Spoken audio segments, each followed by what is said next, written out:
Hello, I'm Bryan Little with California Farm Bureau, and I'm here with my colleague Michael Miller with the California Association of Winegrape Growers. Our organizations are the co-sponsors of SB 628 by Senator Shannon Grove to try to address an issue that has come to our attention through our employer members, brought to their attention by their employees about the unintended consequences of legislation to change agricultural overtime requirements.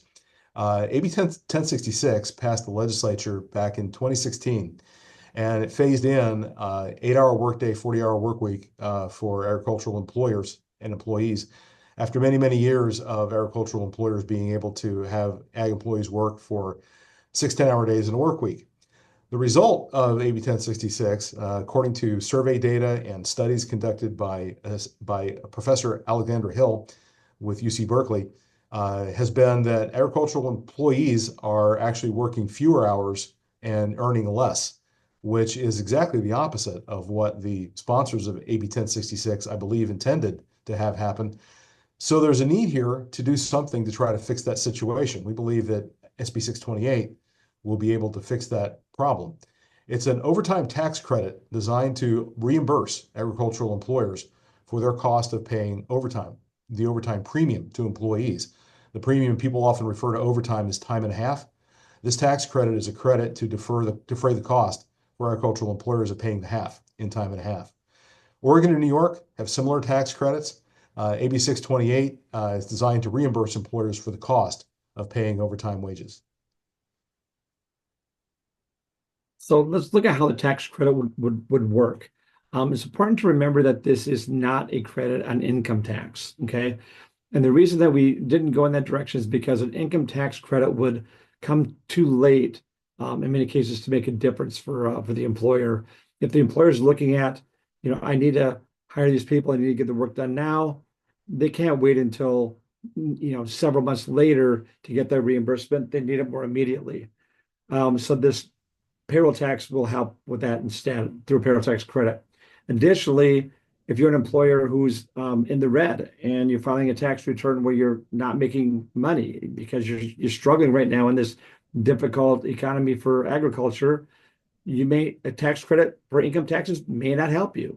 So when we looked at those two realities for income taxes, we decided let's look at payroll taxes instead. When you file your payroll tax return, you do it on a much more a regular basis. And it's based on all employers who pay wages. So it doesn't matter about your profitability if you're in the red or not. So if you pay wages, you file your return with EDD, you pay your payroll taxes, and we're creating a credit against those payroll taxes. And those returns are filed on a regular ongoing basis. Sometimes it's weekly, sometimes it's quarterly, depending on how big your payroll is and how much you're reporting. But the bottom line, though, is that you will get that credit with that return period. So you get it pretty quickly, pretty immediately. So how would it work? This is a sample of the document that you file with EDD on, let's say, a weekly basis. So you look at all of your employees who have worked for you during that week, and that's all the employees who worked for you. And you look at how much unemployment insurance is for those employees. What's your UI contribution for all your employees in that period? You look at your employment training tax for those employees in that same period. How much disability insurance, SDI, did you withhold from all your employees in that same period? And how much income tax did you withhold from all your employees in that period? And then you add to that any penalties if it's late or any interest if it's late.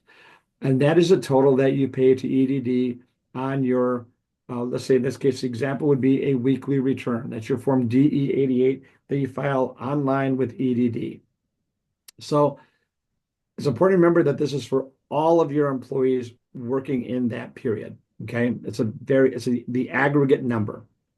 Now let's look at how it would be affected with an ag overtime tax credit. Okay, you get to line G and nothing has changed. Okay, and that is the same. If you look at what you had before, it's the same exact numbers. You have a total on line G. Now you have a subtotal. All right. After that, you have your tax credit for your overtime that you paid to your farm workers. And again, We're talking about the overtime that you've paid to your ag workers, not overtime paid to all your employees, just the overtime paid to your ag workers. Okay.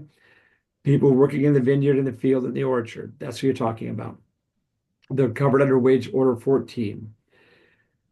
So whatever you've paid in overtime compensation during this weekly period, that's the amount that you would take as a credit for this same period. All right. And let's say that you're paying your employees $20 an hour, and for overtime, they get 30 because it's time and a half. Your credit is for that $10 amount. It's not for the full 30, it's for the $10 amount per employee that you paid per hour in this period. And you subtract that from your subtotal, giving you a new total that you pay to EDD in this weekly period. All right. That's how the reporting of it would go for this particular example.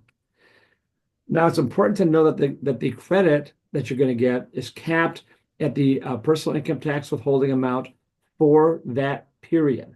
Okay. It's not at the amount that you're paying or that you're withholding income tax for those employees who are receiving overtime. It is for all your employees in that period. So if you've got administrative staff, if you've got janitorial staff, you've got management staff, if you're withholding income tax from them, that's all reported on this same document. So that personal income tax that you see on line D, that's for all the employees in this period. All right.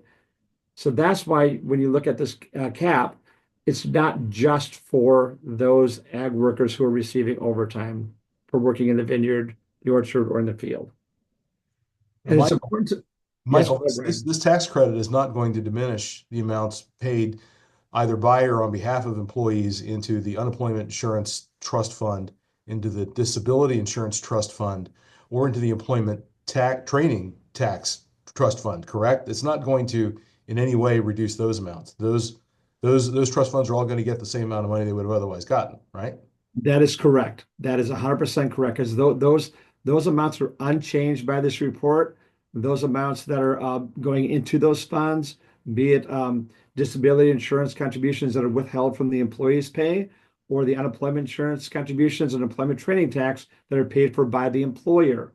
All of those monies go into those trust funds and are unchanged. The personal income tax withholding goes to the state's general fund, much like when you file an income tax at the end of the year, that money goes to the state's general fund as well. And that's why it's capped at the amount of the income tax withholding for that period, because that's where the money would go. But it's also important to know that it doesn't change any of the reports. Okay. So when the employer later at the end of the quarter has to file your quarterly wage report, which gives the name of the employee, their social security number, the amount of wages that you've paid in that quarter, the amount of income tax withholding for that employee, none of that changes. Okay. You still file that same quarterly return with the EDD to reconcile all of those numbers, right? Because what EDD is going to do is they're going to go back and look at this document, and they're going to look at A, B, C, and D and make sure that those numbers all match up to what you file in your quarterly return at the end of that quarter. So none of that is going to change. It's also not going to change what you report in the employee's W-2 when you file that in January, okay? So whatever you withheld from that employee's pay for income tax is still unchanged by this tax credit. Again, this tax credit is only the amount. An employer claiming this tax credit, that an employer claims this tax credit, that will not result in an employee owing any more tax, correct? That is correct. It doesn't affect what the employee pays at all. It's only what the employer pays in these weekly returns to EDD for payroll taxes. And again, it comes off the bottom line. Okay. So that's how that report goes forward. And again, the idea is to make sure that the employee gets that tax credit in a way that is timely and enables them to pay to provide the overtime hours and pay that overtime compensation that was intended by legislation in 2016. And with that, I'll turn it back to you, Bryan. Well, I don't, Mike, you did a great job explaining it, and I don't really need to add very much except to thank our viewers for watching our video explainer and our PowerPoint here today. Our email addresses and telephone numbers are right here on this slide. We would welcome any questions that you might have and be happy to try to do the best we can to answer those. And we hope you enjoyed this video and hope you have a great day. And I'll also add one more thing real quickly. If your accountants have any questions, call Bryan, not me. Just kidding, of course. Feel free to call us anytime. If we can be of help, we were happy to help you. Thank you so much.